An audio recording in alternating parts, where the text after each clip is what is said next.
Ons lees die oordenking vir die 4de Februarie uit die Here is my herder met die vriendelike vergunning van Lizet Marie.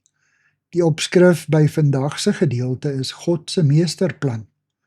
Die teksvers kom uit 1 Samuel 18 vers 12 en daar staan: Saul het bang geword vir Dawid omdat die Here by hom was, maar die Here het vir Saul verlaat. Dit was nie vir Saul nodig om vir Dawid bang te wees nie. Hy was immers koning en Dawid 'n blote onderdaan.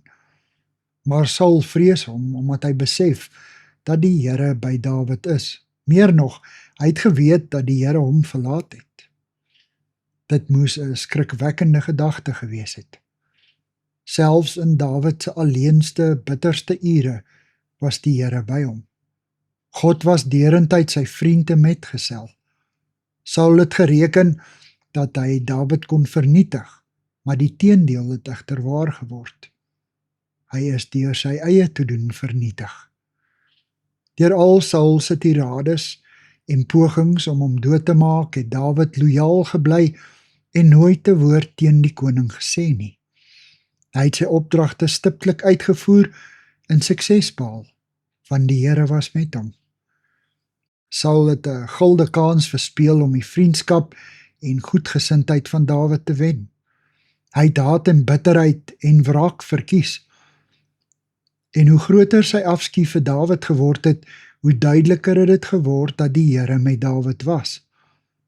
God laat nie toe dat sy uitverkorenes uitgedelg word nie.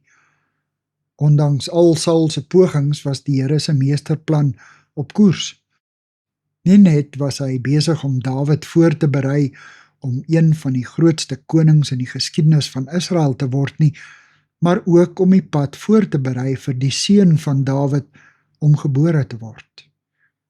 God se plan is altyd groter as die mensin. Dankie dat niks u planne kan omverwerp nie, Here. Amen. Dankie vir die saamkuier. Ek deel Lizet se kontakbesonderhede in die inligtingsparagraaf van die kanaal. Daar is ook skakels na voorlesings van Lizet se ander publikasies wat hier beskikbaar is.